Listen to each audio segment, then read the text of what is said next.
O te fia fa tala watu i le mai mo ma le fa fonga le tātou tunu o i le nei fo ia fia o le asa sa.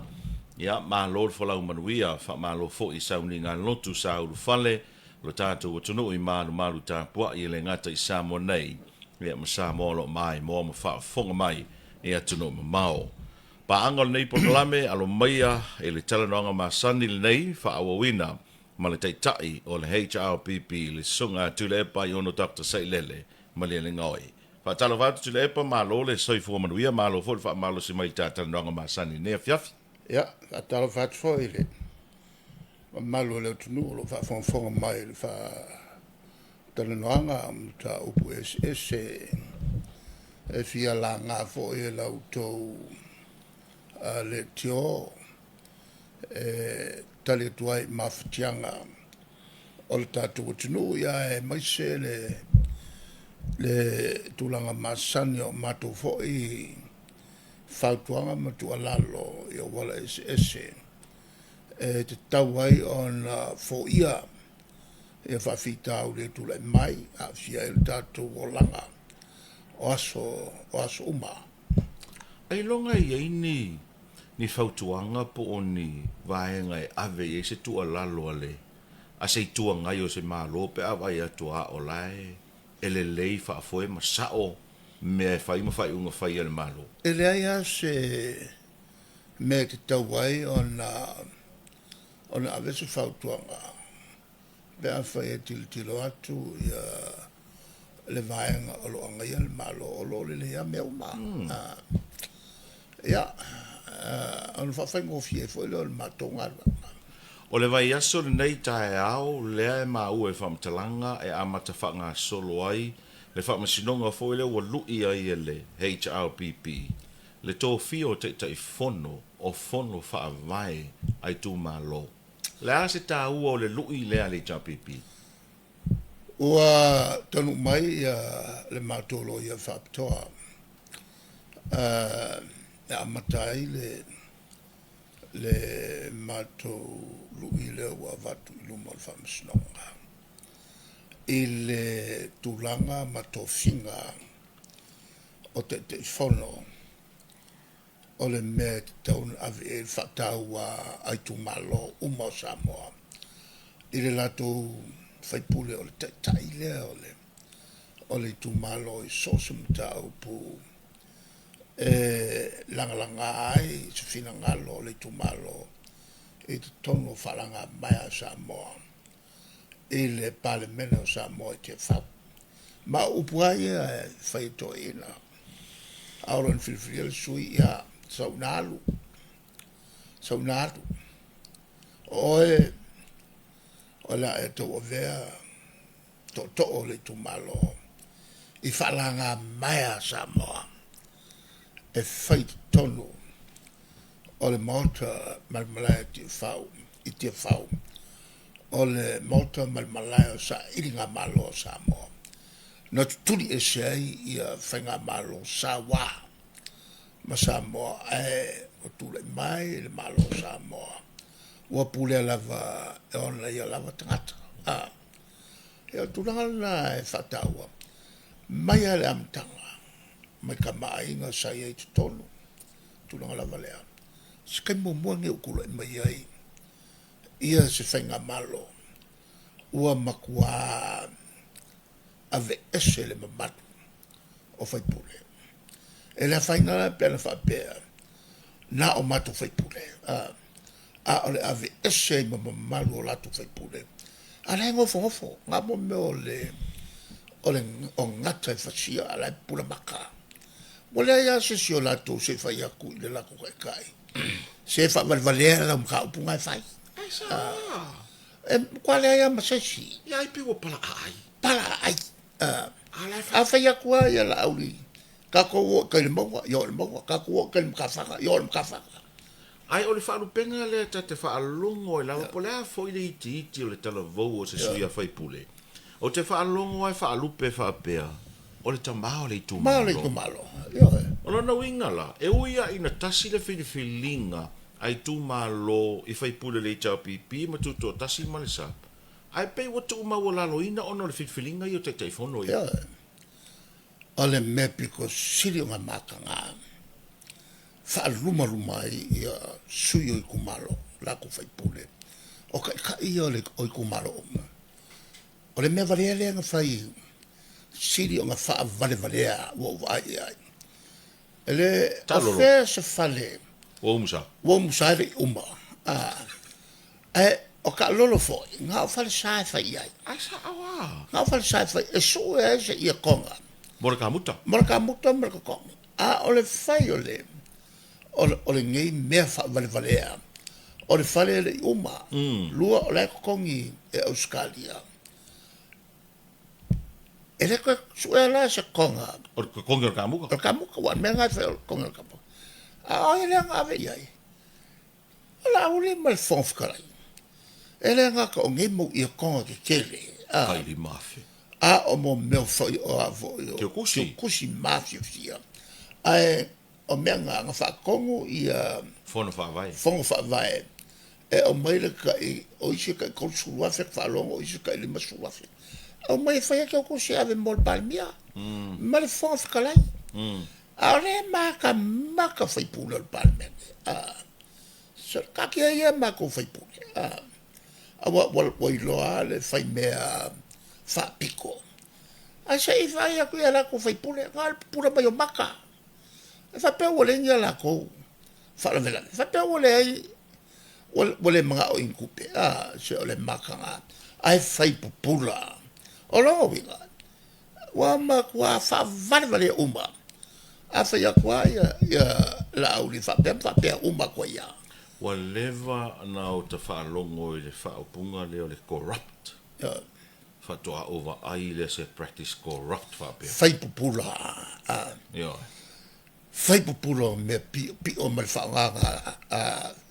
Ole me moia le whaanga oi o kupe le. Ole kung unange. Ngoi pupula. Ngoi pupula. E te lola mea mali e li tule. Ia. O te ata i le tūlanga o le press secretarial malo. E alu atu loa ni mata upu fo ile langa to le tua ngai pe langa mai lisi media. E le atoa se fie i tūla ai saule la tu wha manga o tali mai. Ai o mai le temi nei. E le i tali mai le press secretary. I sau noanga i e masanin tatara noa ai. Ta lolong o le wha o ngā le te tau tupe le tūla. E le lopo lai mo la kalima ia. Ka kia lofa ia e. E whai lo kusi. Ma le au whaingalo. Ma le au whaingalo. Ngā wale loa la kupu la kui ngā whaapunga la whaunga ia. Ai whewhewe fōi. E so ngā whai sa kala. E kau sa o mai ai le mere kupu. O le vave ia lao na tani mai. Pe a alu atu nei whasala lau ngai a fia ai alom whanau o le li pānemia. Ai a oi muta upu e wha o ngā le te tau e tupe le tu nuu. E reise tali. Ia wei le mkau ki o le mele. Au mairi poki o mkua ki ngai. E ngā ngā umare whonga no ka whao whamai e mai. E ngā wako le ka whao i Australia. E le ka whao mai o la ngā lue maka i. The state of origin. E ka alonga la ka piriki. E makau ki o le mea. Ia lau toi alu toke lau. E a wano ka whao ko lau. O tau i so popo le ngai le lava o le malo lo le fionga le ipan mio. Ia. Ale mta upule na. Ili mwhai on kako kaukala i ai. Awa ala anga i lo le pale mia le mea kong whai i longa soifua maloloi. A whai ala o mei ala mga o iai ka luai le mga o i kupe me mga o sia wha lau lo ako o iai ama. E ala le whakua ngā la whai. La iela nga vāenga e whakua la ko iai.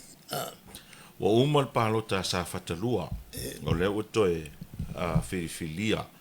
E tu ia, e tu malo, e tu ia. Ai na maninoa, na tufa, tupe, a le tu malo. I leisi vai aso, o leisi vai aso le palota. O leo te mavu fau. Ana alu se sui o le te au pipine, loa pe aungata, le fai unga le tufa se tupe. Au ie se mafau faungo le te au pipi, e le tula fono i mene. O le melea, o mkwaso le kula fongo makirkila. O le me whaingo fie ai pe a whai se morianga. O le mokua whaingo fie, o le morianga, o le soli o le kula fongo, i le kufa o kupe. Wa lenga kufa rongo. E afe selau, lima sifuru e Al tangata. al tangata. O le fonfikala, e le fonfikalai, ale i chapipi. Ngā me ese mai le longa kofi. Anga ua maua, ua whairanga whakosinga i sifukala. Se furutala. Sifukala nga ke ai. Ale mele, o longa winga. A whai e awha se lau lima sifuru. A ko se furu loko ai, o loko lua makamaki. Se furu, o lau winga suka si awhe. E makwale ai se avango asko inga le ngatu. E makwale ai se avango a. Makwa maki la kila le soli kula fongo. O longa winga, a avel ko inga le ore mkwa whaingo fio le whaingoa. Alfa Musinong. Alfa Musinong. E wala na te maua afa. Ewe. Ale whai maki ngofo ngofo. Po le ale mako mka upula whai ai. Pei u inga mako kirkiro fo iai. Awa ai le wha Musinonga le anga e se koe rupe. Sa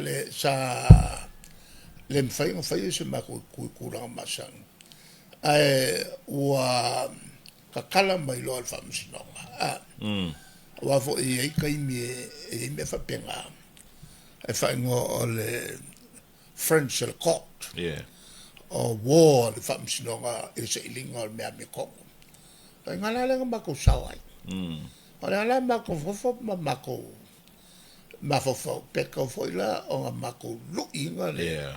E langa kele el fa la fo chokulafo. E kan yai le amanga ia. O le tulafono. O le kulafongo le ai mau lalo i whamsingo. Wa, o lala mela, ele ialu se sui o le chapipi. O lala mela, i on whasifako singa. E wanga siko inga lale, siko inga waru longa so i fua. O le whaia onga, ke le longa sao. E leo siko inga fo i e lau i loa. Ia maila ile ko inga. E feo lolo anga ia palo. Ni masarau mo tup. Lo winga. Anga le ai lale. E ale il konginga le ngai awa lo. O fa fe ngai ko inga. Ma se for milion. O e ma kwale ai masava ngos ko inga. E sawai. O le fasilita. O lo winga o fia o ko. E sa faka. El ko sui wa o mai o sa mai o kupe. Mela le mako wa kafi ke le avango lui ai le fai unha le Ua maua mai le fai unga o tau drug test fo ile na fai panmene. O mai ngai le moa. Olo po ave i kario. O le o se mea kaua. O le la o sue ai la sovalite. Ale mo le vanga mai le so ai nga so. A vele il panmene. E o ke le no la po il panmene la o se mea kaua. O ke le lo foi po le ale mea le so ai ma. Ma ka penga kai la so le wa le ke le vai so la ko. E ma kwa ma ki me fai ele malo o lo ye. Ia vai fo ile nga drug test you mo fo ia sa we positive se si oko. Pa ko fo. Ale no po me nga. Wa fai ngai ai wo ma we le ai amba se so ma ko. Ale. Ole mela le e ku fasini. Ole la ma fu an fai le me. Ole ma kwa fa ma mo kai mi. O le ute vai atu nei e Southern Newspaper Samoa Observer. Fa pe o le turn up ia le au kilingi fo i o e stasio water fa mai. O le pe tau ta ua i mar konka lake fo i le kilingi 2.3 million ia. Vai.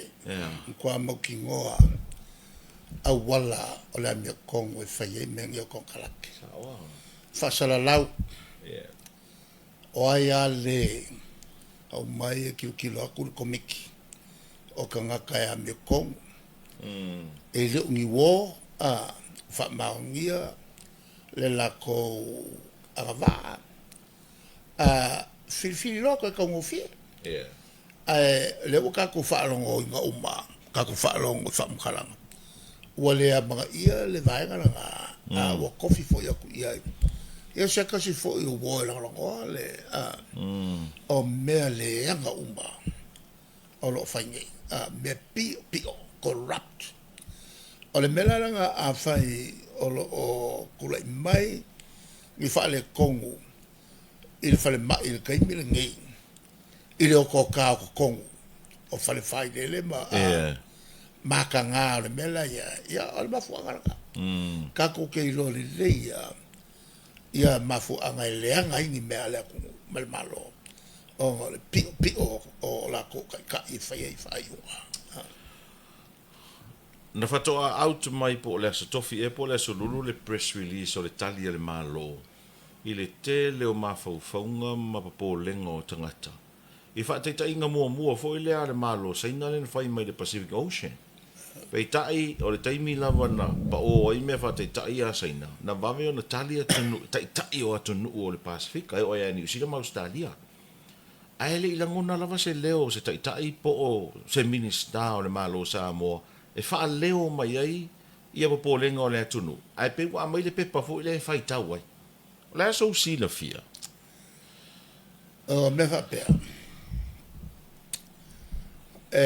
kusa po il malo le ka ko ke fawo e fai longi me ke le fa pea e a fai ngai le ono ka ko kangaka o onga i sami ma a fai ngai ka ma fai kangaka wa ka singa fa fika o kele wa ka ape ia fo mo meu nuclear waste e kongo sami ma fa ngai wole ko sefe el fa ngai le la nga fa fia nga fai ia fa ka nga fa pe america le nga fai e lunga le mai ngeia o lai karsanga ia ku ia maku Marshall Islands list il kelo la ku kanga ka uma mai mo fioki Guam lis. Guam o i Tahiti Ia falangi. Kau sanga fe sala vol limba o maku ye kongo malo o fe ka lo ke le al Pacifico Tahiti le a Samoa ka fi e ko filau ia le kako au ele is sessing albu fali ko ia falangi le kako ke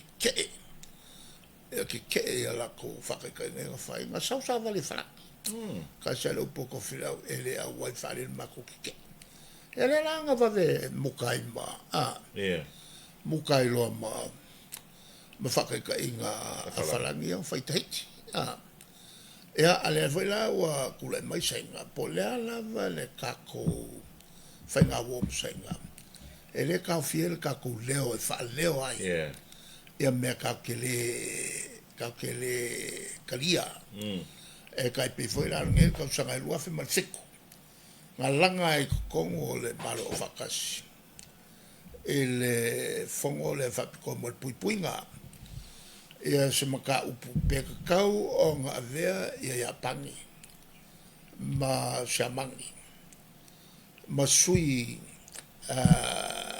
au ku whapopo ko lima la iai ko lima e peko o ngā aku ia e whaile la ko vito o i ko ngā whiei sainga o Rusia o Amerika o falangi o falangi o perkangia e malis le ele la ko pawala nga a fa yakulo kaulo a va ko kafi le la mga olo ya ku o la masamoa ku ia masainga oi mai fo i ya pangi masiamangi onga o ku ia piko kele la ko sa fanga mai ua makua le ko iai se nganga ia ko nge ko fia fien kaua ke le la ko kangaka fioki i nge meo kaua ngaura rongo e fa limba e ngaura ngai ko ole afo ole malo o fakas o ke na no ingal ko ia malo ia ai vai la mo ko kalango le luafi mal fiku sole le sau sa vali o sainga o ke lo foi o ke sau ma sa vali fa fia ai apangi yo lo fa wa lo yo alo lo a ka sala ka kia sei lo por al kulanga o vai so kalango a ko sau lo le fai wa finangalo le malo o fakas e ka kia le makau na le ka kia e o mai kai mi ngai ai nga mo kwa ma kila lo le ka le ngo sainga male la ko ke awa ngai fa memba inga ya pangi ai nga le o mayo ya pangi e maso salo fo e ngo sui la fai e la le me ko pulao ke ka polo di show mo fa lo ko o sau fa sala wa ali pc wa mo ngi machine ke kele o leva mo mi ali pc e fa inga luenga e ku sa male 2 miliona kala amerika le kau le o fo mai ya pang ale kau ile nga le ol palot ol mele nga la ngai ole mai i mengi fa va malo polala ele con cuerca con leo e con fa la lo ma le upu e masangi ngo faia po amerika o lo pui ka ko po sainga o lo kele ka ko so sangi o lo mo e ave ala kali o ko ma ko wo o wo ma samo o ngi ko fili o yai ele ngi ma ko fili o mala le ala sa e fa longo le liga sa ele me ma ko ki fa kwai o le fa ya le ala e folding ma ele ma se le o tatu malo ya wai pi tau popole nei to ina manai lo ma tu fo e se va i ma tua le lo tu lo pa me ka ngi kiria se ye le ma fa nga fai ka ngai ko inga o le anga fo asa ka nga fa leo mai por par mia por sui par mia o le tau sanga peia tau sanga ono tas ma fa pa le hydrosene bom America e Marshall Islands i lunga fra ele ma longo umo mai la con il Pacific kusa kale iva ele po Samoa ke mi konga pai ke lo me ma wa kupo anga pal po malama Samoa o pe leao kasi vong kasi ese va e fia fe ma fe baila le me ma nga pai ala ke kuku ma ko mo falolo ai fa mai lo le la pal po se le umia nga se konge ai malama Samoa vai ma o le me pai fia fe ma mai ai nga o mai Samoa le malama wa malama vo ile emole al pom al melala ngai ka wo ye vangi al ngai e fayanga ya ka ko prokiki wo ko kiki wa e kaulo e ala ngo ngo ma Samoa le nala ele se nga ko yola e lo pe uma ko ma fio ki uma ko ya ka ko ale wo te mai tau watu vo ile na fa pe ole a tau ngaloma mai le tau vo ile a Iran ma America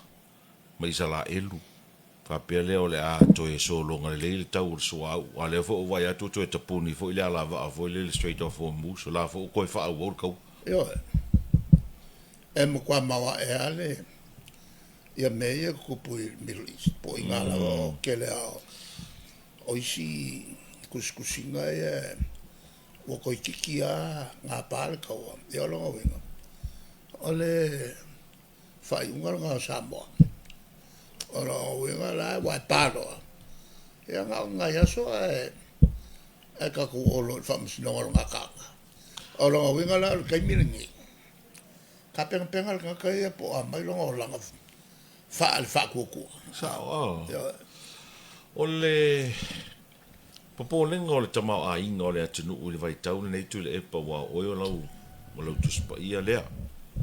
Ia, ai fo ila tau atama mai me tau tamau a inga. I le tupe fo ile whaalu le malo.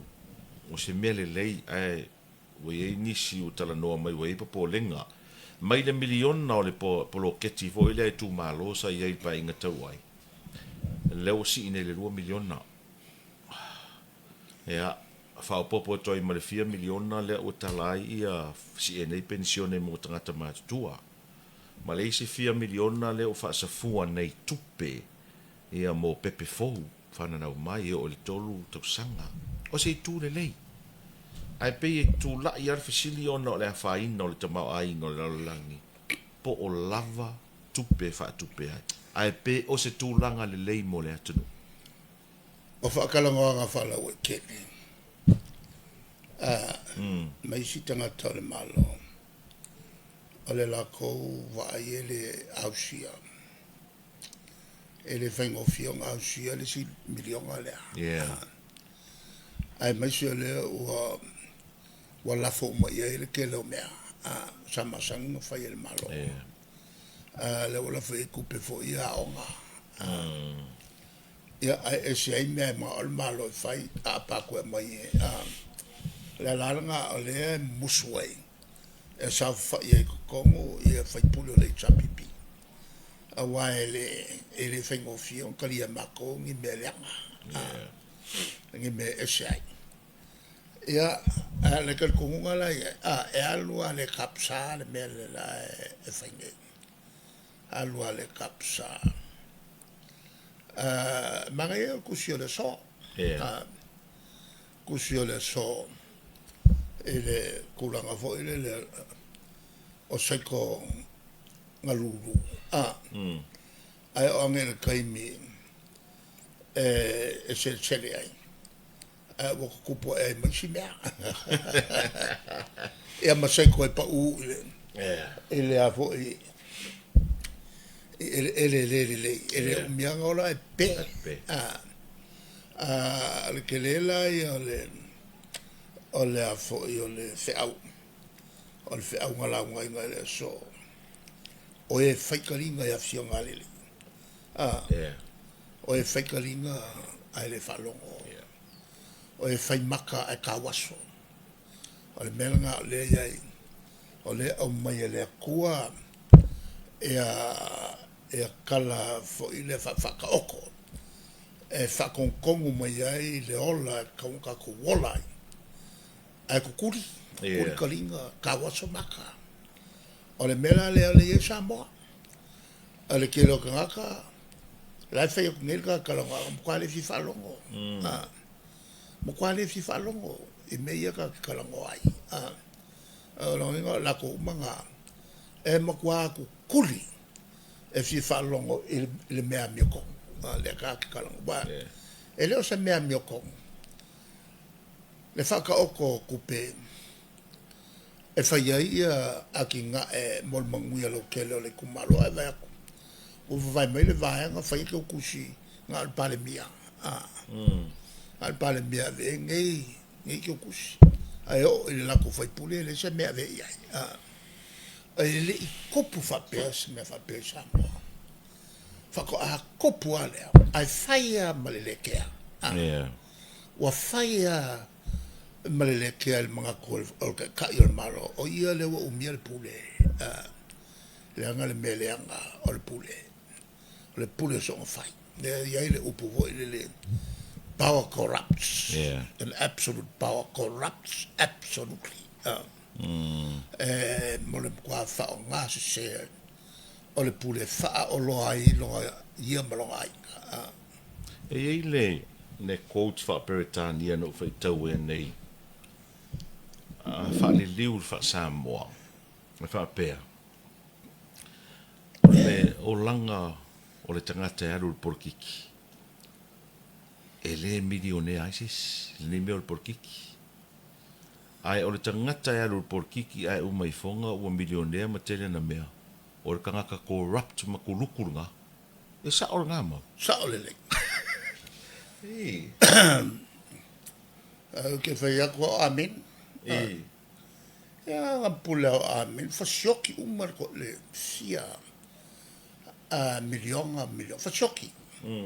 E la ia mangi kala ka kua langa vai ngā mai. Fasioki. Ka kia ikingo e wai. Eli mo meo eli mo meo pū ki kele a kangwa e o anga fika. Fika e whakau ke e mai ake. Ia ele i umia. Ai mai akua saule. Oso whainga. Ia solo le vale sola alu. Malfia milionga. Alu lesio ku arapi. Ola ngā. O ki a ea ngā o ia. E ngā. Morka kaleanga. Menga e o meo kakangi e a fo o le makau kangaka. E o a e la kou la e fia i le wako kupe e fula ka la ki lo le e pio me e fai. A o yanga le kali. Ngā o le vale e wako kupe e se o la pio e le kali. Ta toi foi tua ele facilita ua o te fia watua na whaasoa mai stasio ta mao le tunu ui le aso nafi. E mai le mau o le toi ina. I le tūlanga o eisa moa le vai taune nei. E eilo na tali tonunga whaatua tua. Wo so whai ngā ruenga le ri o le langi. O whatu lea. Whea whanau mai lautan. A whai mai. Sa le leia sa moa. Ai leilo tani tonunga, ua matua fiti ala ti Apollo. Ina ua teu e tuile epa ma le HRPP le whaavai. O le whaavai o Samoa sa iei mua, whaavai i le atua Samoa. E tele le matua i ngā atua. E ei atua la au Mosalemi, e atua la au Pura, e atua Samoa. Ai o le taimi ana teu e tuile epa ma le HRPP le whaavai. Ua tuu te tono le whaavai i le atua, le tamā, le alo, male anganga pa ia, Samoa, attack lo ti Apollo. E whai nai toi whaamatala le mawhauwhaunga ma le mafuanga na mafua. A le asa tā ua. O le tā ua le na. Wa na o le a uptomua na iai. E upuna whaavai le atua, matu manga I whanua. E le kokongu le se me kasi sai kokongu o kingo o whaavai. Au ina e whaavai ai whaiunga te tele. Le la na mātou tuolo iai, whau matulo I tono. E iai la le me mali. Wo te I tai ao le la sauloa e pasi le vanga le whawai. A tūloa le loisiki. Walongotu ia, e I tangata ia le akeke. Te e mai whaapunga lea. Te tonu taspaia. Ia a saula le manatu. E tau o na whaali longa. Leanga o le kua Samoa. O kangaroa. O le me moinga lai mawhawhoka oisi. E le melenga e o kangaroa Le atua o Samoa. le kua foi le whapapau. O Samoa. Ea, ngala o whafkaelo I siri wangalongo mai ha. Ai, au kele ia le koko. Au kei foi la o kalongo mulmuri. Malfefi au le o Samoa. E ka mai foi o Samoa. Kala ku foi le afo, le savali whapenga. Ala ko wai. E te le mere. E whiololo ngai kanga. O si kaka sa whai au. I le whakasa. O si kaka ka maurunga al malo. ai hoa koe mga awang e ku ua i ta male alo male nga pa i la tau sanga le tule pa ale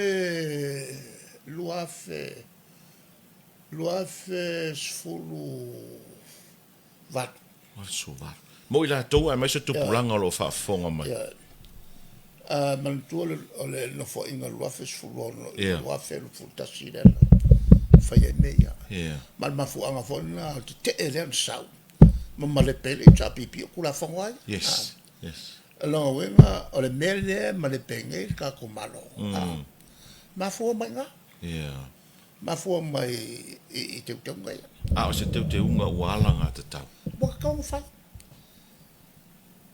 fai wa o kai me ka o fai ai le man tu ala na sa mai le fas I lunga o pepelo I lunga o winga fa ki apolo a fai il kala inga wa fa kau e au male chapi pi fangua fa le tunu isainga malvanga longa lua la fa la ia o ke wa ku pe fa fu fa ka wo fa se vai ai ko nga pelo fa au no fola mo to ma fo fau e le fa vai o sa mo le o il termine fa vai le tua le tama le alo mo le nga pa ia so se ke siano la vai ma stanga te fa tua e te tauna fia ia e te tauna ia langoina ale la ke silingi ai sa mo umai fa fo le lo ngol fa o ke silingi ai le kulanga o le ola lai o lai fa kukua yes o ke silingi ai fo I mai si fa au mai si pakele o le muri ai I le vai mala ya o ke silingi ai pe ala ko I le tulanga o le ka isu senga e man kor ki apolo le ku ai no fo I mai ma fo fa e ko ya Yesu no ai ki apolo ya ala la ya o me fa pe o isi upu o isi a upu o le whakalangonga le nga whai I le vā o Yesu mar ki apolo ka mi whaososo ki apolo o sia upu whamomau a ewe mer ki apolo e a Yesu e ke lo Yesu mangua ifi lo koma e a kau e mawhinga o whai Paual me ngau sasi ai lo koe mawhau mulmuli. O vave ia eva. O kele vave kele ia eva. Ai anga va pe fai mari si am kau. E ngo isi a le lo kama ia ka. Kala ki apolo. E mankuala le amakanga. Le amakanga la wel kerasi. Sa fe ngau yo ia e le anga o le anga pa ia nga o nga whakalai lole o le tu e mamlama o Yesu le la le sa iei uma I le whaunga lalaki an saurola e le siwanga al parkalafang muli mai o maia e nā tātou whaia tangata I le tātou whatusa pa ulo makam fai no male ole a e sa ili ka ma fai af ma o na le ngata ole a e solo I lo mava lo nge sa fai vai kol ole a le te e le a fo le